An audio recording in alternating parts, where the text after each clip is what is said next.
Hello and welcome to yet another Talking Head video, this time talking about the upcoming changes and things GGG is working on. Now this video comes after Zizaren's podcast with the developers Jonathan and Mark, and this also comes after watching it all and them showing off what they are changing and sort of the timeline when they are changing. So the interview was on April 8th in the evening hours EU, and now it's April 9th in like afternoon-ish hours.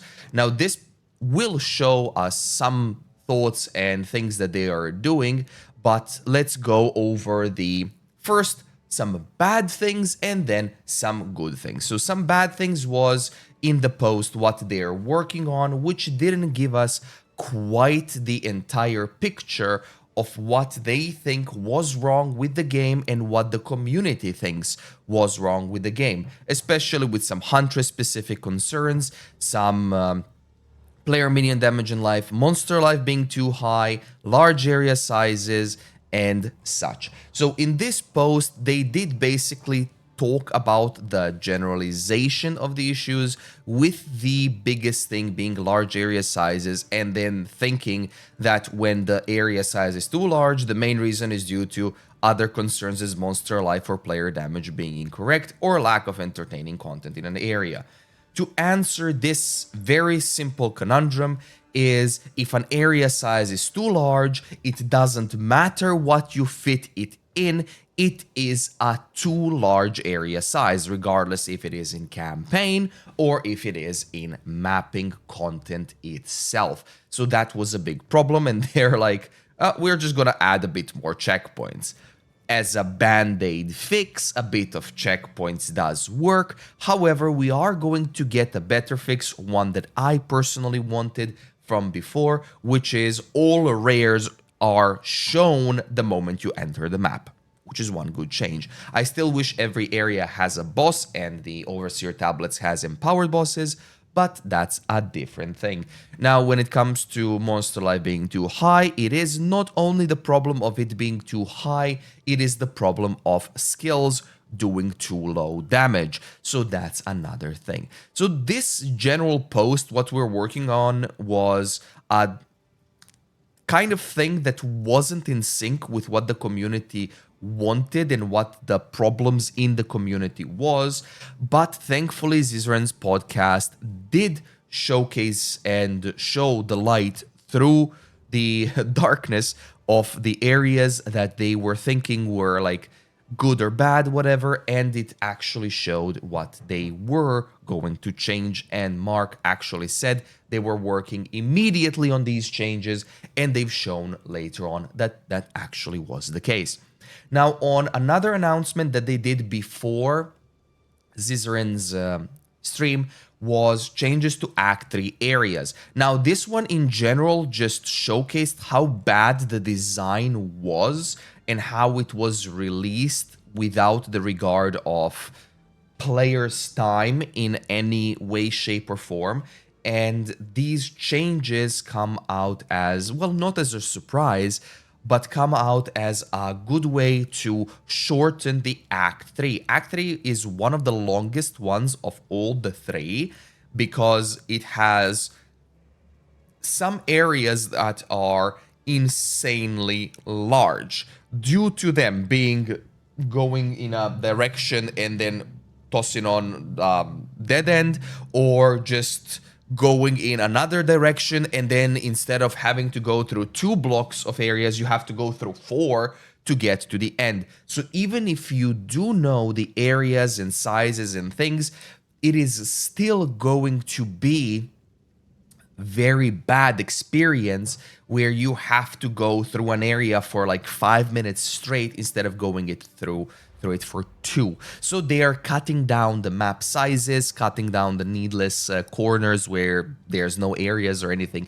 in them, so dead ends, and they are streamlining them a little bit more. So for all the lists and changes to Act 3 areas, you can read it in the post, but more is coming to that as well. And now on to the meat of things, the actual things that are upcoming, the actual changes. And they also said this is not going to be all, it is going to be more, which is good. So good news finally. We have player balance changes for Sorceress. Sorceress has gotten a bit of buffs when it comes to spells with Arc, Eye of Winter, Incinerate, Mana Tempest, Frostbolt, Ice Nova, Frostbomb, Mana Remnants, and lowering the delay of ignites and spreads, which is a very good thing. Exposure going from 2 to 8 seconds. Arc deals a lightning explosion on a shocked enemy but cannot longer shock. It does not consume the shock and such. Are some very good changes that are needed in the game, and I hope GGG does continue to buff things around based on what players are seeing that is lacking. Bleed and Chaos Inoculation is going to get a slight rework, especially as from what they've said. Energy Shield no longer prevents bleeding from being applied, so now people and monsters can be bled. However, CI now prevents bleeding, just to balance it out as a change. This is going to also show the way with charms, how the charms you have to battle for one slot on the charm slot on different charms if you want bleeding immune, freezing immune. Currently, the best way is to get the freezing immune, the freezing immune and the stun immune. However, the stun immune charm still, this has been confirmed by Mark. I said this like 4 months ago or something, where the stun charm does not remove the stun. However, while the buff is up, it prevents other applications of stun. But if you get stunned in another way, it will still consume the charge but not remove the stun, which is kind of stupid. So the only logical conclusion to it, the only charm slot that you should be putting is the anti-freeze charm, unless you have an anti-freeze in a different way. So it is really a battle for one charm slot, what you want to put. And the way how they've done with explicits for charm slots, I personally think that's bad, because an explicit mod means that mod you have to get every single time you use a belt. You have to get another charm slot, which is bad. The fix would be to give more charm slots on the passive skill tree, or to just give belts with item level more charm slots and such. They said they have a UI for up to 6 charm slots, especially for unique items, but giving players 3 to 4 is not a bad idea. That's their word. So I would personally like having 3 charm slots when you get to like tier 10 to 15 maps / waystones. You should get belts that have baseline item level that drops 3 charms, 2 in the campaign, 1 in first 3 acts, 2 in second 3 acts, and then the last one in like red maps or so.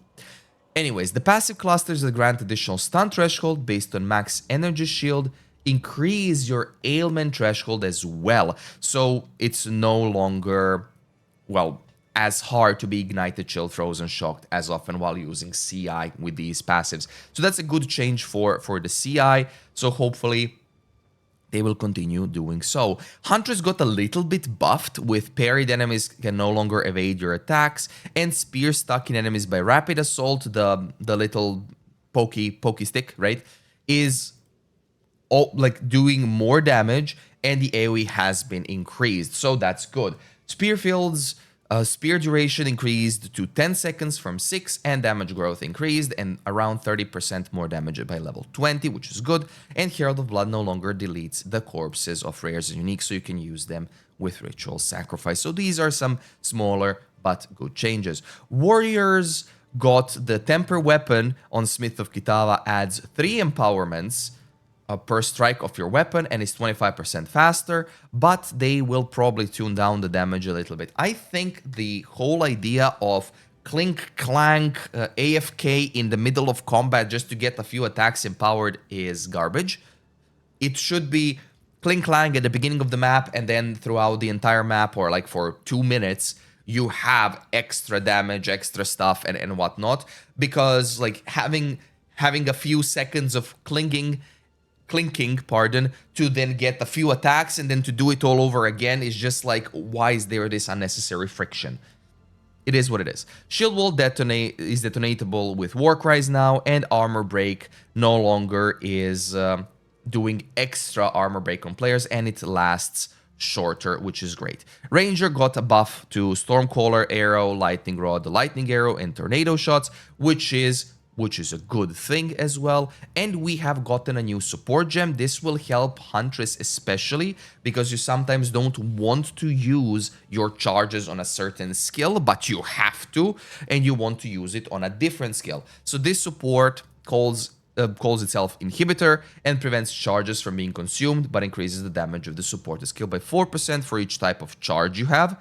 However, the implementation of the increased damage per type is not feasible in the time frame, so the design of the support is going to release without the damage for 4%, which is still a good thing to have, even without the extra damage. However, once it's fully ready, it's going to be even better. But so far, Inhibitor I like, especially useful with Barrage, where you don't want to use Barrage without it, as it will consume a Frenzy Charge to give you more stuff. But anyways, Delirium encounters last approximately 2.5x longer, so now less...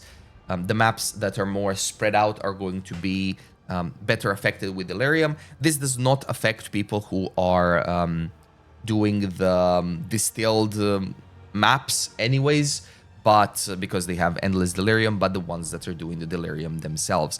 Crafting additional Artificer's Orbs to fix locations throughout the campaign, which is a very good change. The problem with runes is what I've also experienced, and I've only played up to like first third of Act 2, sorry, is I wanted to change my weapon. I got a better weapon without the rune, and I wanted to add a rune, but I didn't have Artificer's Orb, so I had to go out of my way to find. I still haven't. I'm not playing the game, right? So the problem is, in order to swap runes effectively, you need more Artificer's Orbs. However, the drop rate of items with the Artificer's Orb applied to them with a rune slot or in the vendor is way too low, so they are adding several orbs to fix locations to mitigate this. And added runes for attributes to allow fix early game requirement issues is also a good thing. Now, they're updating runes to apply to wands and staves, but they will work on them a little bit more. As you well know, the wands and staves do not have the runes themselves, so they will be getting those. Finding rares in endgame is also a thing where you are not finding the rare in the corner, and this is what I've said. To mitigate this, we have changed rares to show up on the minimap at all times, which is a wonderful change. So people are now going to finally beeline the maps, which is going to make maps feel shorter. Even though they're still long, this change is going to make the maps feel shorter. Why? Because if you go to Narnia to kill all rares and the rare spawns at the beginning, or it's the bird that pops up when you are near it, that's going to reduce the amount of travel time you spend per map. So the overall feel of the map is going to be that the maps are shorter, even if they are the same length, as you will now have a clear objective to go through. This is a great change. Matland Waterways, if you remember the one with the levers, where you have to go through like a silly amount of levers, they reduced it by 6 levers, so that's good. So instead of like 12 or so, now it's like 6, which is great. It's still a long zone because they made it long, so, and they will change this over the course of time based on what they've said in Zizaran's podcast. Now, monster speed is one of the issues. They're doing a pass to investigate it, and they will probably talk more about, like, in the following days, tomorrow and days and such, and they will be tuning it down and such, which is a good thing. Ritual exploit, if you've exploited the endless and infinite ritual, you've gotten banned. Good job, get out of here. Of course, unintended mechanic. Nobody likes exploiters, so there's that. Now, overall, my thoughts are excellent. Like, the changes are great. What has been done is good, The Zizarin's podcast was amazing. I will link it down in the description below. I think he posted the video of it, so I will link that down with all these notes and everything. So I like the changes that are coming. However, until the changes come out and until the game gets a bit of a move on, I won't be coming back to the game, and I will be playing World of Warcraft, probably hardcore, and because that's fun for me at the moment. And yeah, so from what they've done in an awful league start to where they've come up in like what, less than a week now, we've gotten good changes, good decisions. Even though Jonathan has the vision, Mark is still on the player side more, which is good. Bad cop, good cop, right? But these upcoming changes give us a good light on what is to come. I still want more changes, more skill buffs early on, and more loot to generally drop, because you need that in order to progress, as there is fundamentally one thing I dislike about the way how Jonathan approached this game design philosophy, where he's like, oh, you should get plenty of regals to regal, like regaling your items should be the way to go instead of alcheming the items. I personally prefer alcheming the items because regal gives you 1 mod while alchemy gives you 4. The only way to mitigate that was if you are using a regal, it gives you 2 mods, like 1 prefix, 1 suffix, or 2 prefixes or 2 suffixes, whatever, instead of doing an alchemy, and then make alchemies rare. However, I still think Alchemy Orb is plenty more powerful than 1 Regal and 1 Exalted Orb, because if you drop an Exalted Orb and you're playing in the Trade League, just go to the trade website and buy an item that's 1 Exalted Orb that's better than what you could ever possibly get by exalting an item. Because exalting an item goes through the pool of mods, but buying it from a player, you already got those mods, and there's that. So that's my opinion on it. So regals need to give more power in order for exalts to not feel like a waste.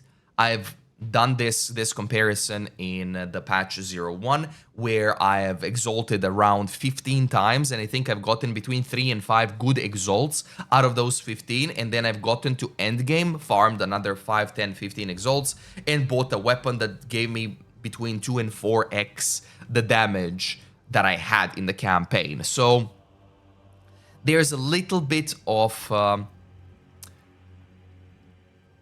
problem when you say that regaling is the way to go instead of alcheming. I still prefer alcheming, especially as we don't have the scouring orbs to reset the item, so we have to find an item again.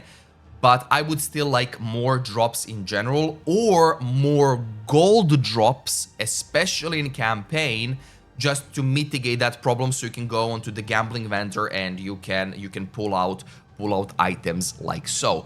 However, still, good changes. Still doesn't make the league great, especially for early on. This makes the league great for later as well. But I'm curious to see your guys' opinions. What do you think of this change? And if PoE 2 is going in a good direction? I think it's getting on a good path. They just need to change more and more things in order to mitigate the disaster that was Dawn of the Nerfs. But anyways, if you have any thoughts and opinions, feel free to share them down in the comments below. Like the video if you did, sub if you don't mind. Thank you so much for your support, and I will see you in the next video or stream. Have a good one.